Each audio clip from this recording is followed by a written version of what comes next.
going to make a real quick video on how to install our face mount muzzle devices with our face mount shims. Now, some things that you're going to need for this is an alignment rod. This is necessary for the install. And then, of course, if you have a tool like this, it makes it a lot easier to grab a hold of the muzzle device like this and tighten it up in between the muzzle device and the front sight block. So let's get started.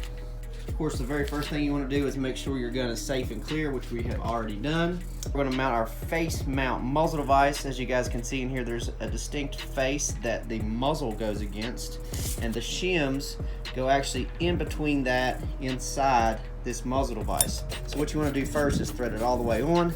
If it hits the front sight block, you're obviously going too far. It should not touch this. I use this out of spec front sight block for this demonstration so you guys can see what I'm talking about.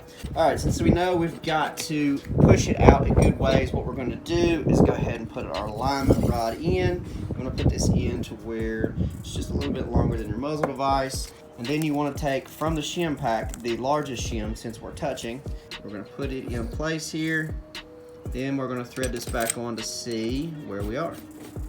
Now, if you notice, the shim sets over the alignment rod. That's one of the reasons this is necessary for install. Okay, as you can see, we have gotten it far enough away from the front sight blocks, and when it threads on, it still needs to come some more. So we can actually go with a smaller shim in this one. Take this back off, take the shim back. Okay, so now we're going to install the 20 thou shim, which is the second largest shim in the pack, and try again, see where we are. Okay, so that one went just a little too far as rotation, but it is not touching the front sight block. So that's the proper shim we need to start with. 2 of the next size down, which there's 5 of these in the pack. You see there, push it back up.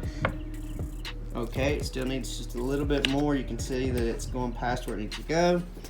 So let's add 2 more of that size. Okay, 2 more. Now we're talking. So when you get it to where it is clocked about like this, you should have enough play in the crushing of the shims to get it tight. If not, you'll have to take one of the shims out and put a smaller shim in. So let's try to tighten it and see if it goes. Now keep in mind, you want to keep your suppressor alignment rod in the whole time you're doing the installation. This fits, like I mentioned before, in between the muzzle device and the front sight block. All right, we got it perfect on the first try.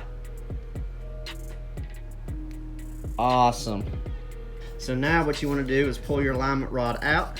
I also recommend using rock set on this so it doesn't come loose. All right, now to check fit of the suppressor and make sure that the alignment is correct. So you want to slide your suppressor over the alignment rod, tighten it in place. The last thing you want to do is make sure that the rod is centered in the suppressor. As you guys can see, this one is slightly off-centered, but the bore of the 36M is actually compatible with 9mm, so it shouldn't be an issue. However, if this was a 30 caliber can, it could have a strike. Not all Kalashnikovs are made to be suppressed. Some will require barrel work.